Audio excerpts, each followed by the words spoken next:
Okay, so here I have on my laptop the program I use for editing my sound, which is Cool Edit Pro. Now, I do actually use other bits of software. Occasionally I use Goldwave, but primarily my work is all done in Cool Edit Pro. Now, this is the original recording of my voice.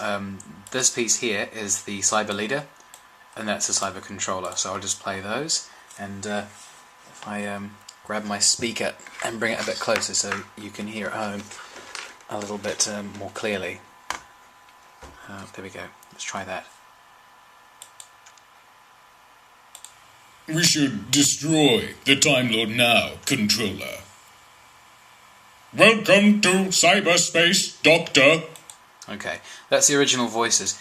I'll take the Cyber Leader's voice. I go into, I think it's the flanger effect. Now, I've created my own settings. These are all the presets that come with the program. And then down the bottom here, I have a whole bunch that I created myself. 80s Cyberman, that's the best one. And this will give you the preview of the voice. So let's hear that, the preview. We should destroy the Time Lord Now controller. And I could play the same voiceover with a different effect. One of the presets, for example, here's a preset. We should destroy the Time Lord Now controller. We should destroy the Time Lord Now. We should destroy the Time Lord Now. That voice sounds a bit like DrWho, actually. So I would take that one and change it slightly if I was ever doing DrWho. Let's try one more.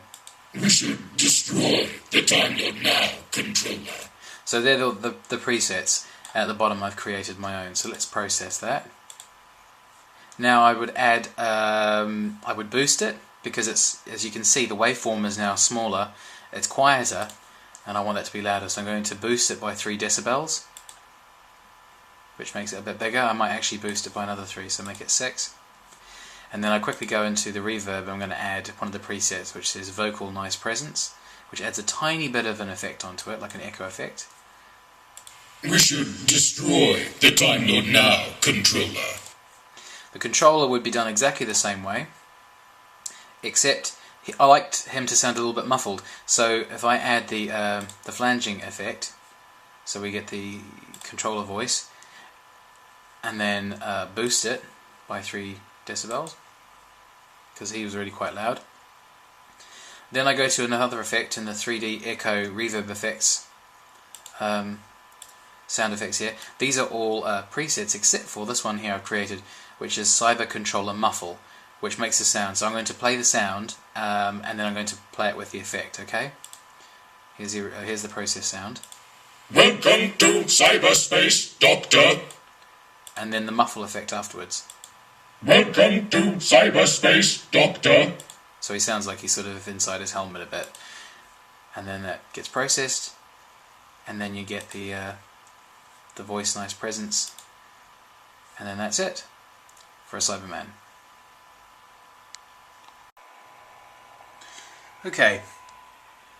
Lastly, I just want to do a couple of quick shots of the equipment that I use. As I said, the software I use for most of my editing is this program here, Cool Edit Pro, version 2.0. That's one I use, and that later became Adobe Audition. And I do it all on my laptop, or when I get my new computer working, I'll be doing it on there, because it'll be faster. It's got a bit of processing power. This is my the equipment I use. This is actually my microphone. It is a professional quality mic, which I've just dropped. There we go.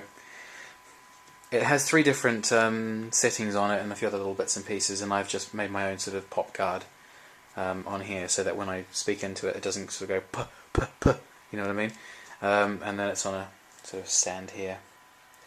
And then over here I have my my mixer, and this is an Alesis Multimix 8, and that's the cable going into the microphone. And then down here we've got some volume controls. That controls the high part of my voice, the medium part, and the low part. That controls volume straight into the mic. And there's like about I think there's 99 different effects you can apply. But I don't like to apply effects to the raw recording, the original. I prefer to do them in the computer because then you have more control over things.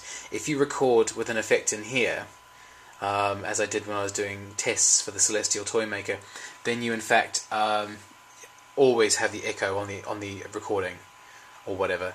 So it's better not to add effects in at the mixing stage unless you're performing live. And then I record straight into the computer. So it's a USB plug-in, so the exciting shot of some cables going into the laptop, and then I record all the files and do my editing in here.